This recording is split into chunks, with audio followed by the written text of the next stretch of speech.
begin the recording. Welcome. Thank you all for joining us today, this beautiful day, a very holy day for our friends at the American Muslim Institute. So first and foremost, may we all come to you with a very open heart for peace and for healing, and to know that the grace and the prayer and God's calling that you have invited in the last month will serve your community, will bring you all health and strength and joy. And we are so honored that you're here today to help us to understand how important this very special time of month is, and particularly this day. So welcome, Imam Jamal. And let's just start with some basics. We'll assume that this is a 101 for the very first part. Tell us, what is Ramadan? Ramadan is the month of fasting for the Muslims. It is month number 9 on the lunar calendar that the Muslims follow. The lunar calendar is a 12 month. Each month starts with the new crescent, new moon, and ends up with the moon of the next month. So the lunar month is between 29, 30 days and cannot be fixed because it is the movement of the moon. So Muslims has to fast 1 month in a year from the pre-dawn time, roughly like today, 4:40, until sunset, around 8:35. No food, no drink, no smoking, no gums, nothing in the mouth to the stomach, in a way to reform and upgrade and fix our digestive system, uphold our digestive system, and uphold our spirituality. Because of the focus we will have, with the less focus on 3 meals or what I'm going to drink now, where I'm going to go for the lunch, 2 main meals, one early in the morning, one after sunset, nothing in between. So we will be more focused on our daily work, at the same time on our spirituality and prayer. So it's a season for praying, to intensify the prayer, and also to empathize with the poor and the needy who don't have even the means to fast, rather than this is their daily practice because they don't have. While for us, for Muslims, or for many, it is affordable, but they are doing that. They are abstaining because of God and the fulfillment of the word of God. So it's a season of spirituality, a season of prayer, a season of peace, and a season where really people try to open new page with their God. Thank you. I wanted to make sure we started with that container. That's why we're here today. That's what we're going to talk about. But before we go too much further into Ramadan, Imam Jamal, the man, we've got you here. All these people are watching. Tell us, how did you become an imam, and why did you feel called to do that work? That is the $1 million question.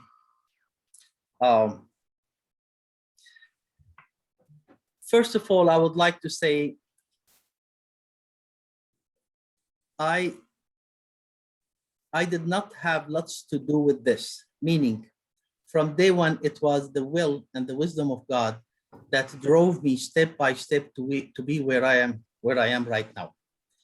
And I went through that. And I have gone to what we call English literature department, and I had my BA in English. At the time, I was attending the Islamic Center in Damascus, Syria, regularly, but there was nothing in mind to go to the Islamic theology, Islamic seminary. My teacher suggested that, okay, since you speak a different language, you speak the other language, why don't you try to be the bridge and the instructor, the educator for those who don't speak Arabic? And this is how it started, step by step. So I added my lifestyle, being active in that Islamic center, attending classes, attending festivals, with the Islamic theology and Islamic seminary, going and achieving my BA in Islamic theology. And that where put me really on the right road. Now I have 2 BAs, I have responsibility, I have a mission to accomplish, and this is how it starts becoming, a kind of imam. I would like at the same time to say that in Islam, we don't have hierarchy system. So we don't have ordinance, somebody to be ordained. If you are qualified, meaning if you are good educated in Islam and the knowledge of Islam, you can be whatever the function of the imam can. So with me achieving that BA in theology, I was entitled to be part of. So when I came here to the United States, that was my first experience as imam in the West. It's a different concept between imam in the Middle East, in the Muslim countries versus imam in the West. Imam in the West has so many responsibilities, a huge responsibility. Not only leading the prayer, leading the whole community, representing the whole community, building bridges with the whole society. So that all added to the mission that now I start thinking and believing and working for from the day one that I came to the United States in 1995. So this is how it happened. It wasn't a dream. It wasn't a call. It was a preparation and the help of God, the wisdom of God that put me really on what would be the best for me to utilize my life, my knowledge, my talent in this way. Thank you. And then, so why Tri-Faith? All right, the short answer is for you because of you and Rabbi Aryeh. And the more extended and expanded kind of answer, for somebody thinking about building bridges, where would he or she be able to fulfill that? Tri-Faith was in the knowledge of God, even before that, started after 2001. I started here. But if this is my passion, I would be struggling, jumping from one Islamic center to another Islamic center, because I would love to work with others. I would love to befriend and build bridges with others. Even my dissertation in the Christian seminary, United Theological Seminary, Dayton, Ohio, my thesis was about bridge building, case study, bridge building between Islam and Christianity. So everything was going from one station in my ministry to the other, without me knowing that there is a Tri-Faith initiative that will start at certain point. And again, the wisdom of God brought me, the will of God brought me to intersect with the start of the Tri-Faith and the start of the AMI, the grand opening. At the time, I was moving from one work to the other. And then I found my proper and the best spot to serve human being and to serve my community and be able to bridge between my community as a minority with the Tri-Faith and my community with the larger society. Thank you. We're going to come back to this topic, but I would like to spend a bit more time on this sacred day. But before we get to Eid and your ability to break the fast, tell us what a typical day during Ramadan is.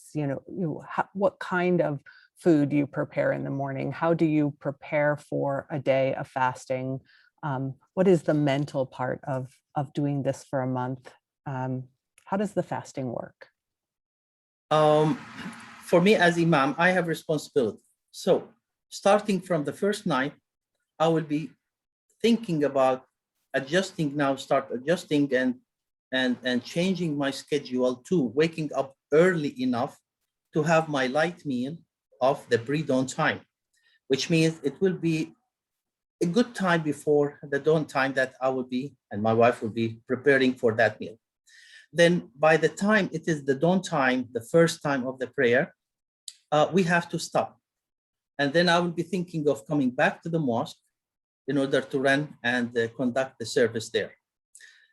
Coming back from the mosque now, I have an open schedule where I don't have, again, to worry about tea, coffee, snack, lunch. I will just be focusing on my daily activity and on my own spirituality of reading, reflecting, meditating, all the way until sunset, where a little bit before sunset, my wife will start working on preparing the dinner, that late dinner. We take our dinner and we rush to the mosque again in order to either follow or lead the prayer of the late evening prayer. That will take almost for 1 hour something. What we do in that prayer, there is a tradition that we try to read the whole scripture, the Quran, from A to Z, divided on those 30 days, to read them in a long way, in a reflective way during the prayer, to learn and reflect and get closer and closer to God. So that is my 24 hours, back and forth, starting from the mosque, coming back to the mosque. So to clarify, the wake up time is what time? For us, we used to wake up at 4 o'clock because now the dawn time at 4:40. So 4 o'clock, we have to eat. At 4:40. And then the last call to prayer is at what time? At night? Now the sunset prayer is around now 8:35, not Okay. the late one. The late one, we are doing it 10 o'clock. Okay. And it takes an hour? At least. Okay. At least. So then you don't go back to sleep until midnight, and then you're up again at 4.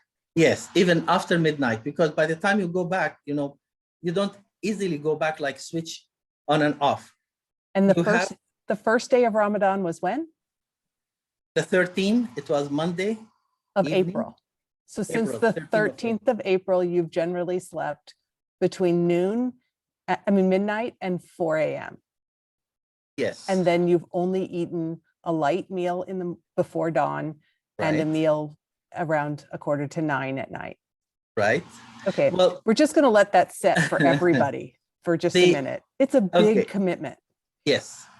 Yes. The challenge for this Ramadan, for example, it wasn't about being hungry or being thirsty.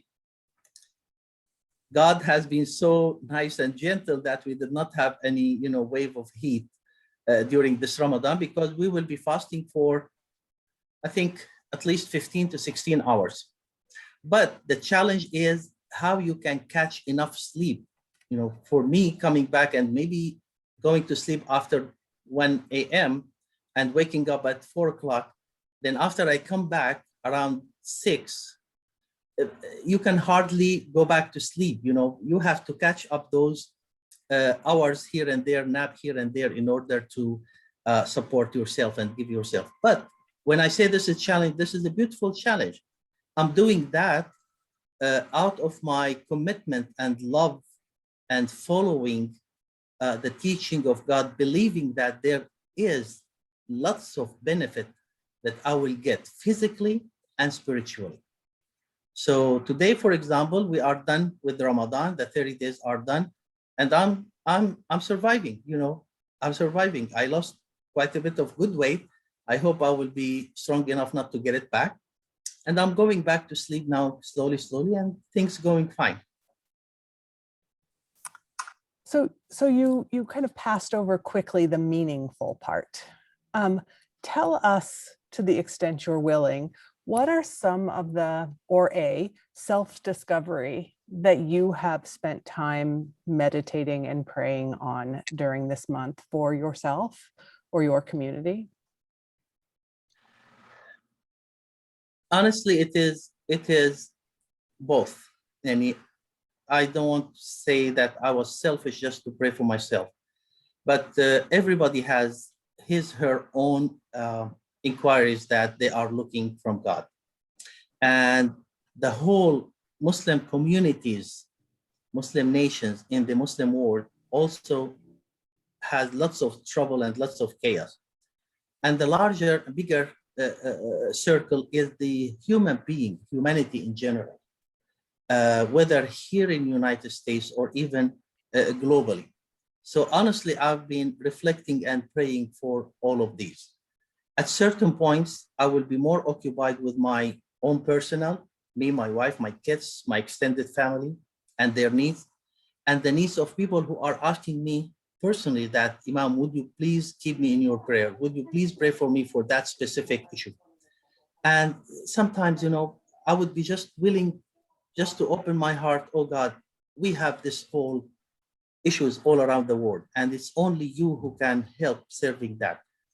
Please do it, and please make me part of the solution. So that would be a big part of my prayer to everybody. That's why we consider Ramadan a blessing for the whole world. The night of power, blessing for the whole world. Eid, that we are celebrating today. It is a reflection from the Muslim that God will bless the whole world in that Eid, not only the Muslim. You mentioned the night of power. I'm not sure everyone here knows about that. Could you tell about this, the Saturday, correct? It was Saturday evening, yes. Night of power is the night that we have been told by Prophet Muhammad, peace be upon him, that the Quran start being revealed. The beginning of the revelation of the Quran was in the night of power. And the night of power has not been specified at certain night in that month. But the Prophet said, try to observe it in the odd nights of the last 10 days of Ramadan. So the 21st, 23rd, 25th, 27th, and 29th. Traditionally, what we do, since we are reading the whole scripture, 604 pages of the Quran, through the whole month, we try to finish on the 27th. And we try to observe and pray that this would be the night of power. The advantage of the night of power, as the Prophet considered and as God has said in the Quran, it will be the reward of it, the spirit of it, the closeness to God will be as better as somebody lived for 1,000 months, a lifetime average of human being who will be living 83 years plus. He will get that much of light and guidance and support that much for that night. And that's the importance of it. Beginning of the revelation of the Quran, and it identifies the connection between heaven and earth when God decided that this group of human beings deserve to receive a revelation, and now it is the time. So that was a good recognition from the divine to the human being, and that guidance and that message to be spread all around those human beings. Thank you. Lisa Lewis asked us about the daily prayers. So is the mosque open for all 5 of the daily prayers during the month, or what did that cycle look like? How often did you go up the 5 times to the mosque versus praying at home? The mosque is automatically open 5 times a day, meaning that the door is open at certain time for somebody who is passing by to go inside and observe her own prayer time. I personally, I am available at least 4 out of those 5 times: early morning, noon, sunset, and late evening, unless I'm involved with certain meeting with the Tri-Faith. So otherwise, I would be leading that prayer out of the 5 times a day prayer. For those who are watching me for the first time, Muslims pray 5 times a day as a ritualistic prayer. So the prayer for Muslims is not only, closing your eyes and supplicating. It is a ritualistic prayer. We wash ourselves and we go fresh and clean to the prayer side, whether it is the mosque or your own room in your home. And we do humble ourselves physically and meaningfully or spiritually or figuratively, by reciting the word of God, reflecting and putting ourselves physically to the lowest level, humbling ourselves before God that we are nothing if you don't help us and you don't guide us. We are so humble and so down before you. Thank you. Can you tell us some of the traditions of Ramadan that perhaps a family might observe to celebrate Eid in particular? Well, first in Ramadan, It is an opportunity for families to visit each other, to be invited to each other's house, whether they are neighbor or relative. It is a beautiful practice where outside Ramadan, it could be hard for some families to come to the mosque and observe certain prayer because of the schedule.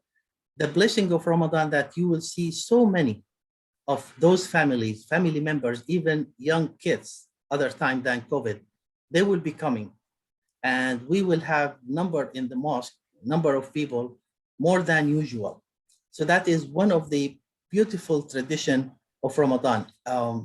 Back in the Muslim countries, you see close to the time of that prayer, the last prayer, you see waves of people coming down from their buildings, going to the mosque, filling up the mosque. And maybe in 10 minutes when the prayer starts, all the streets are empty and quiet. Everything now inside the mosque praying. Then when we come to the day of Eid, like today, traditionally, again, it is the time for the families and friends and, to visit and check on each other. And the nice tradition we have, at least I know in Syria, that you go to visit today, for example, you go to visit your sister house, and you go to your sister's house. Between now and tomorrow or the day after tomorrow, they will be coming back to revisit and pay you back the visit. So every Eid, you will have back and forth between those families to strengthen the ties amongst people, amongst neighbors, amongst extended, family. That is such a beautiful kind of tradition. When I was a kid, I would love also always to go with my parents to visit. Why? Because kids, what would kids like? They would like the candy. They would like the dessert that being served. They would like to go and play with the other kids. And they would like what we call it Eidiyah. Eidiyah is the kind of gift, little bit of money that the host will be giving the little kids. Let's say $5 here or $10 there. So what do we do with this? Right away, we take the rest of the kids and we go to the closest festivity kind of station, smaller version of Six Flags, for example, that we can spend the idea there and enjoy and then come back. And then, poke our parents. When are you going to go to this uncle's house for the same thing? Eating dessert, getting more money, and going to enjoy and celebrate the festivity. This is, the mentality of the little kids. Of course, after we grow up and we became uncles, now we are the one who will provide the idea and the kids to go here and there. Yep. By the way, I still hold this tradition with my family. Like today, I have now to give my kids, transfer to my kids who are grown up now and who have their own job. But we keep that tradition in the family. So the head of the family should provide everybody, regardless. Nice.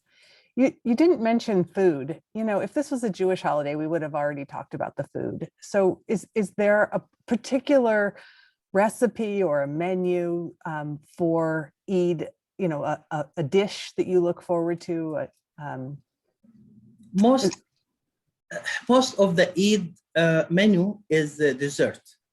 And we are such a good in the variety of the dessert. So each family will be really, will be creative in how to make the ma'mul. And really each area you may find one different than the other. The taste may taste the same, but the look, the shape, the decoration. So we exchange that ma'mul. Ma'mul is a kind of, why don't I have one here? Can I go and bring one? Am I allowed? Sure. Okay. If you share it. If you share it, that's right. We're gonna cut it up into 29 pieces. Okay. All right. Does anybody have a guess? What's it gonna be? I didn't know you were going to ask me this question, maybe. All right. So, for example, come on. This is okay. This is ma'mool stuffed with dates. With dates. So if I open it, oops. So it is dates. All right. And when I try it, it's delicious. Beautiful. Now, this is What else would it be stuffed with? Wait a minute. You will regret you are not sitting next to me. I already regret it. And this is ma'mool with pistachio. This is a little bit like a C's is box of so candy. delicious. Does it come with a map so you know which one you're picking up? Yeah. Everyone has different shape. See the difference? Is this something that's particular to Syria or your own cultural background, or is this something that would happen in other countries as well? I would say the Middle East, Syria, Lebanon, Jordan, Palestine have the same kitchen. And if we are talking about dessert, this is very much similar. Maybe the taste, maybe the shape, but the basic is the same. And there is this one, sesame. Can you see it? Mm-hmm. Sesame. Oh, we have one like that for Passover. Okay, sesame, that's very delicious. This is That's handmade. good. I'm glad you're getting some calories in. We were all really worried about it. Yeah. So the Edie, the gift, and I don't remember who just asked this question. Suzanne, thank you. Is that a cultural thing for you or for Muslims across different countries? Again, is that your question, Suzanne? I would say in the Arab country, I can speak about the Arab country, Arab culture, yes. The rest of the Muslim cultures, I cannot speak on that one, but definitely there's something the elder, the senior will be sharing with the youngers. Could be gift, like what we have done today at the AMI, we have prepared some goodie bags for the kids, fill up with some kind of candies and others. So yes, it is very much common in the Muslim world, in a way or another. Thank you. So a little more serious note. Today you had prayers this morning, full house. It was such an exciting moment to look out the window from the Tri-Faith Center and to see your parking lot full. I think more than I've ever felt before, that feeling of physical presence that your community was able to come together to celebrate today. So you had an audience in a new feeling of a way. What did you speak about in your sermon? My message today was about, in Arabic, we call it Silatul Rahim. Sila, connection. Rahim is the womb. So connection of the womb, meaning the connection of the blood relationship, your family, the closest circle and the expanded circle. Everyone who is related to you from the father's side, the mother's side, as extended as we could be the third cousin. So that kind of relationship has been encouraged and focused a lot by Islam. Islam loves and encourage that social aspect of any ritual or any celebration, because we are social human beings. We are social animal. We are social in our by birth, and Islam as a religion from God encouraged that for people to live together. So my message was about reconnecting with those that you have missed or lost for a long time. If they are on the top of the ground, meaning that if they are alive, call them, visit them, check on them, not only for once a year, maybe once every month, maybe once every week. So I brought back that message. And this is about the blood relationship. We have another circle, which is neighborhood relationship, tri-faith, people who are around you in the subdivision. And then we have human being in general, the largest society. Try to think about reconnect with them in a way you can be beneficent in that. So the message was about extending the hands, reconnecting, communicating with the others in a way that we can go forward for the betterness of our life.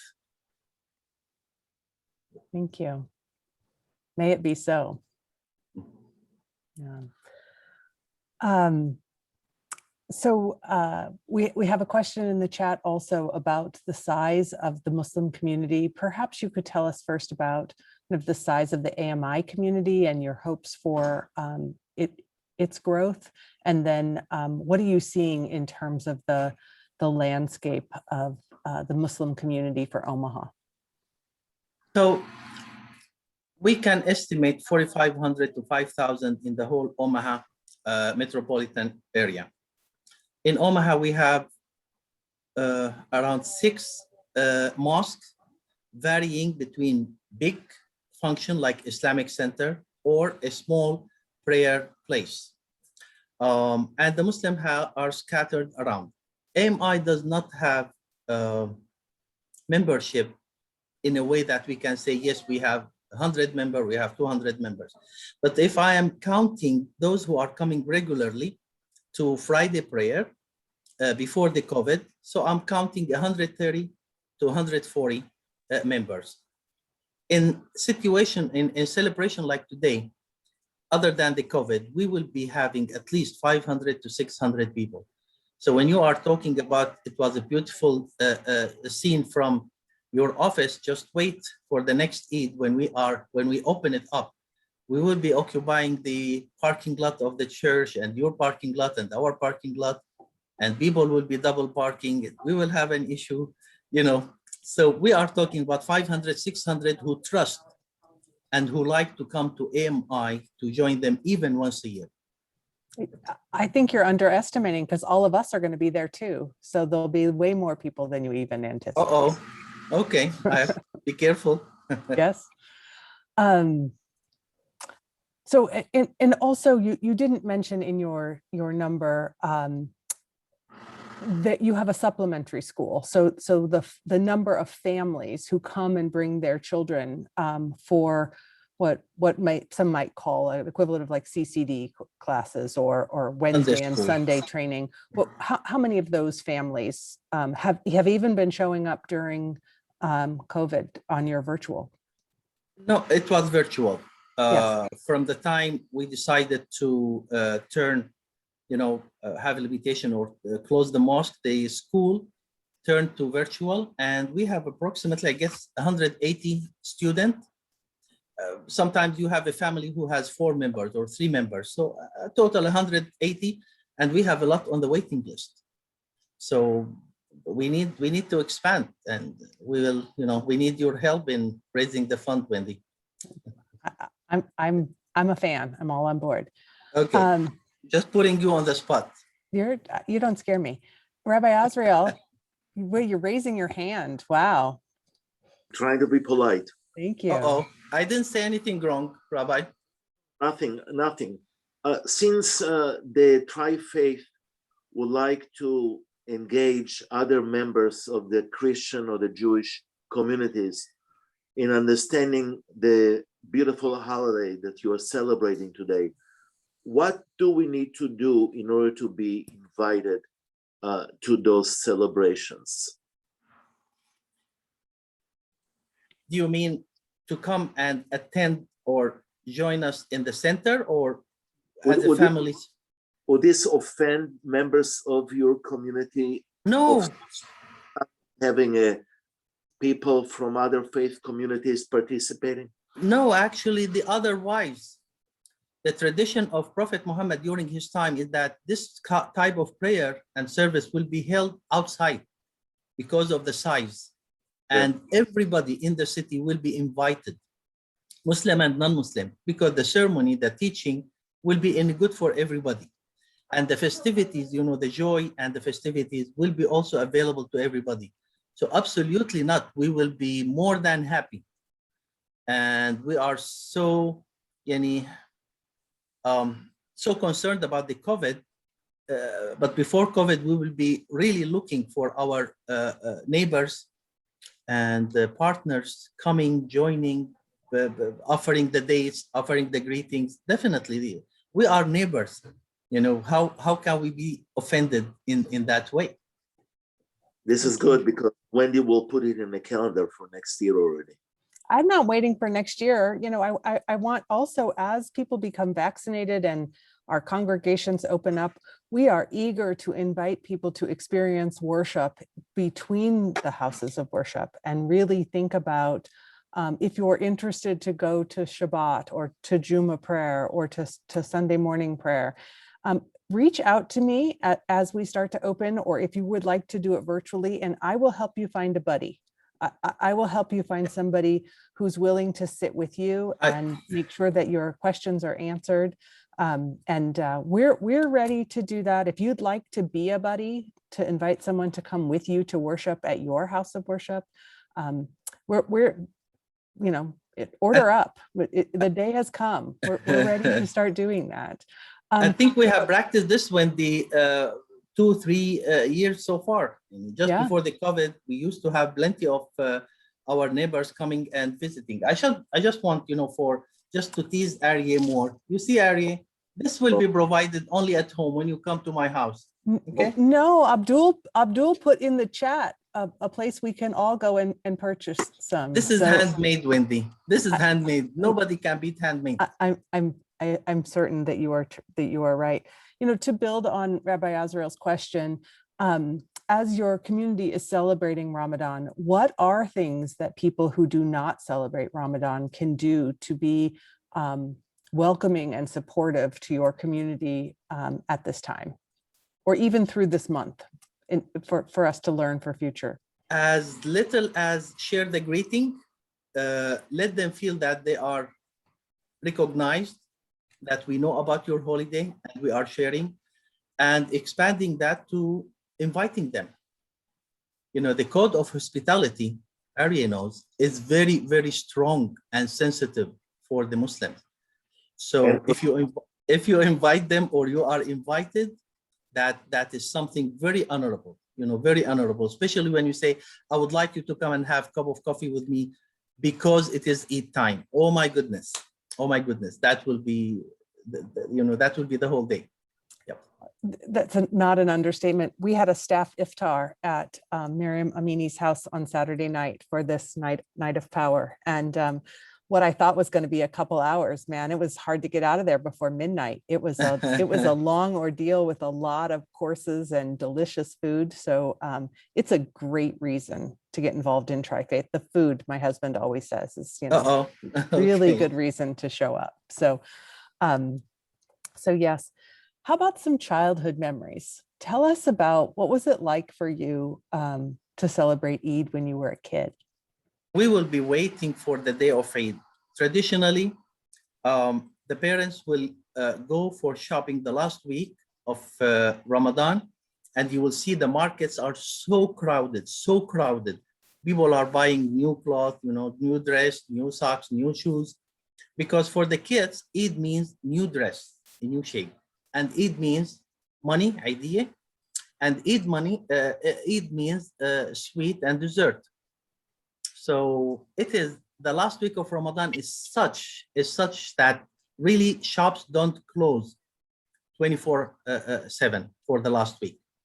So yes, I would be waiting for my new suit or new pants or new shirt, new shoes every time, every Eid. This is the mentality of little kids, And what about fasting? Did you have, how old were you when you started to fast? It is as young as maybe 4th grade or 5th grade. Usually parents don't force us or don't enforce that much. So what they ask us to do, let's start fasting and start together. And whenever you feel yourself hungry or thirsty, then you come to us and we will, break the fast. So at as little as 4th, 5th grade, we will be challenged until noontime. If you can fast from the time you wake up as a little kid until noontime. The year after, until afternoon, so they will go gradually, 6 hours here, 7 hours here. Then I think by age of 10, 11, I start, I guess I remember I start now fasting with my parents full. It wasn't easy because it was new on me, but then your body, your whole schedule will be adjusted to that situation. Again, if I will be comparing fasting to any strict diet that we follow, we pay money to follow that strict diet. Here, you don't have to pay money. You just satisfy God and observe God in that, and you will get the same benefit. So unless you're the oldest in the family who has to give all that eating money, then you just have to give it some other way. I'm the youngest amongst my brothers, and I'm the spoiled one. So I used to get lots of Eid money. And that's funny. So there are a couple questions still about the size of the Muslim community. Is the Muslim community in Omaha growing, shrinking? What do you know about that? I know the new census came out. You've shared some information about that with me. I think, yes, it is growing.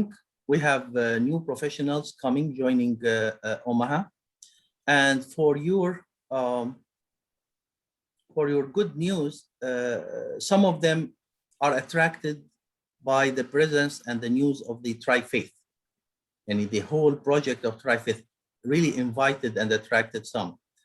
I'm just waiting really for the full opening of the AMI soon to really sense and see how really much we are gaining of that community.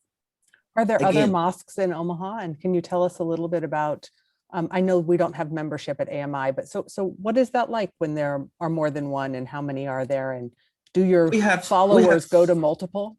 Yeah, anybody, any Muslim can go to any mosque. That's number one. There's no restriction and there's no difference. I would say, unfortunately, I don't have that much of interaction with the other mosques because I'm still the Imam of the Tri-Faith. You know what that means? Not Imam of AMI, I'm the Imam of the Tri-Faith. So I'm not very much invited to the other mosque, but I can tell we have two mosques where the Somali refugees living, they have two mosques that's close to them. It's walking distance from where they live. There is a mosque in Millard on a queue and 132nd, I guess. That is mainly Afghani kind of people. Our mosque, which is very diverse, and ICO, the oldest mosque in Omaha, Islamic Center of Omaha, also diverse, mostly Indo-Pakistani, mostly, not all.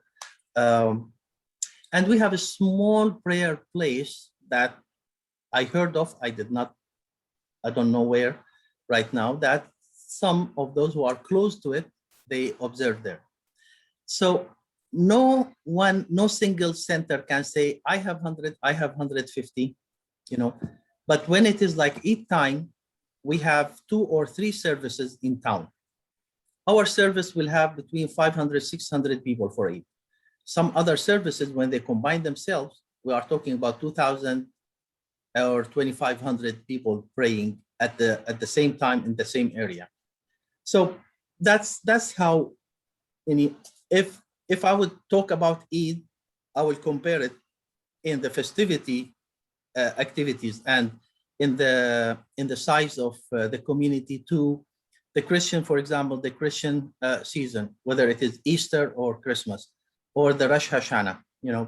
People may not come for the whole year, but they will be coming for that specific celebration. Right. A couple other questions from the chat. Yes. I guess before we get to the one question from the chat, you haven't mentioned, can you tell us a little bit about the demographic makeup of those who come to AMI? The number of countries, languages spoke, some of that information. We have more than 32 nationalities.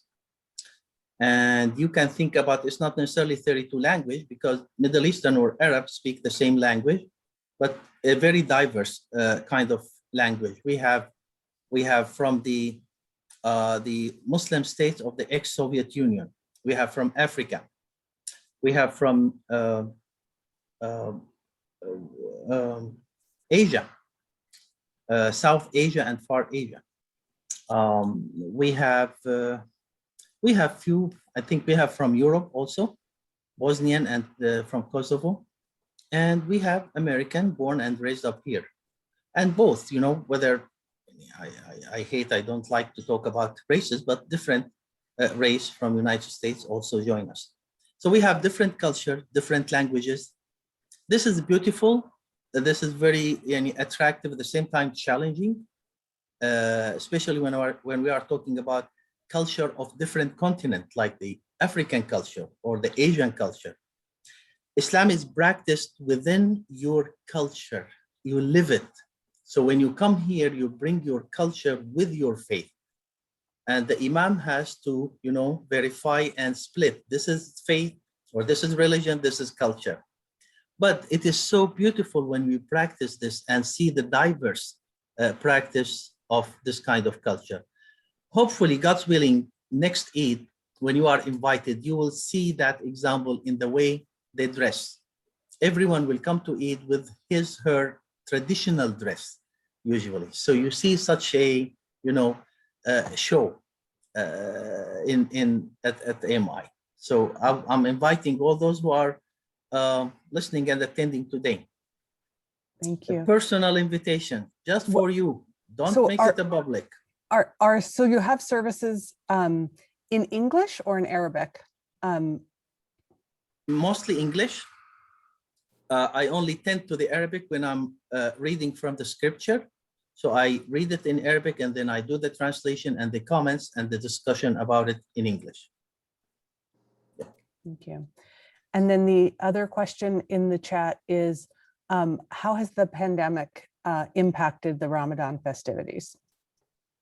We used to have at least 2 iftar, 2 breaking fast, community breaking fast each Friday evening, Saturday evening. That did not happen in this Ramadan. And during that fast, I mean, breaking the fast, we would have sometimes 100, minimum of 100 people, maximum 200 people coming to break the fast together. So you can imagine about the social aspect of it, where people would come and see each other, check on each other, you know, support each other. That did not happen. We lost that sense of social activity because of the COVID. Not only for our community, even for the Tri-Faith community, inviting them for a certain day or inviting them during our iftar nights. We missed that personal communication and interaction with our neighbors and with our own community. Daily prayer, also the number really decreased. Friday prayer, because of the social distancing, we have to have registration for Friday prayer, as we did for Eid today. Attendance was by registration. So we limited that to 120 people upstairs and downstairs, and that's it. And we had to turn back many who did not register. So that is, you know, that this is how much damage the COVID did. And we hope that all the communities, all the partners in the Tri-Faith will be able, hopefully, inshallah, to recover from that soon. Thank you. So this question's off topic, or maybe it's the complete topic. You're talking about the pain and the challenges that COVID has presented, but the world stage has presented some additional challenges to us as Tri-Faith leaders. We have this intention to be a model and an example to the world of how we can be in relationship with each other. If you have a prayer that you might be willing to share with us, or your personal thoughts on how we might heal the wounds that are happening in Israel and Palestine today, what would you share with us?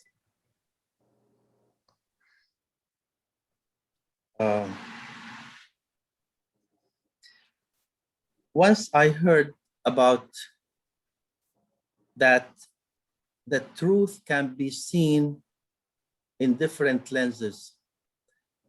And my response to that saying is that the truth is one. It is we who can see it in different eyes, but it is one. So when I say it is the daytime, it is the daytime. Whether I have a tinted kind of a glass or have sunglasses or others. So my prayer will be for everyone to see the truth as it is and to be called as it is. And for God to give us the courage and the guidance and the depth of the understanding to stand up for that truth. Because one of the beautiful 99 names of God is the truth.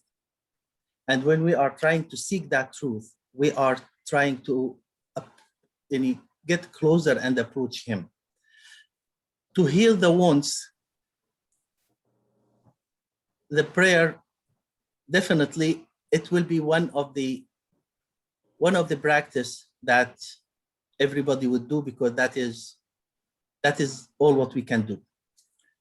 Keeping the mind open, keeping yourself flexible to listen and to observe the different narrative from different people,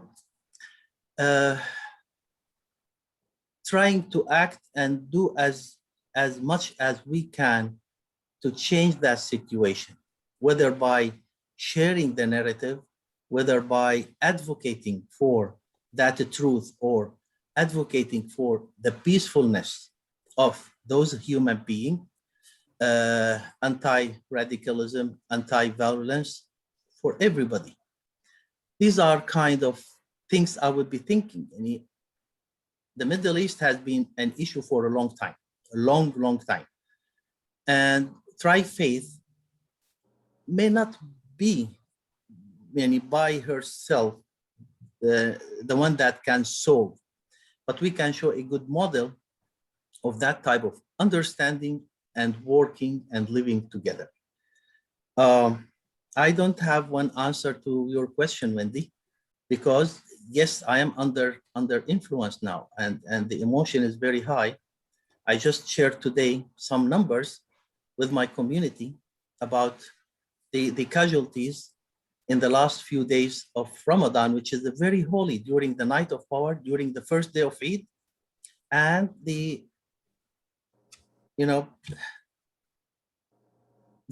there will be no de-escalation to the situation.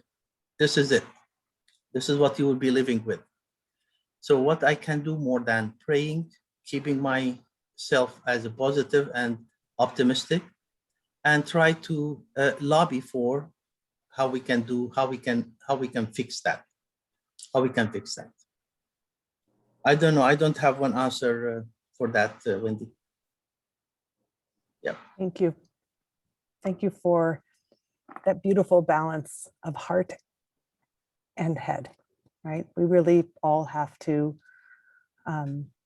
keep an open heart and believe that if we take the opportunity to openly listen, perhaps there's a chance and a path to peace and accountability. I would like to add that prayer by itself will not help if there will be no action. Meaning, if I will be staying at home and praying day and night for a whole year, oh God, help me find a job. Oh God, help me find a job. But I never submitted any resume. I never, applied for any work. God is not going to send Gabriel with an approval for, your work and carrying you all the way to your work. We have to act. There should be an action. There should be positive, responsible kind of action, performance, and then we pray for the success of that one. But prayer by itself, that's why I don't want to say just pray. Would like to have some kind of action, whether it is about Middle East or whether it is about the social injustice that's happening in our town or in the United States in general and nationwide, about all other things. Prayer will help with action.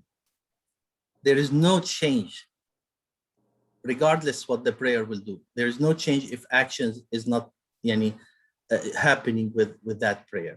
So we have to work right, act right, and then we have to pray right in that way. Thank you.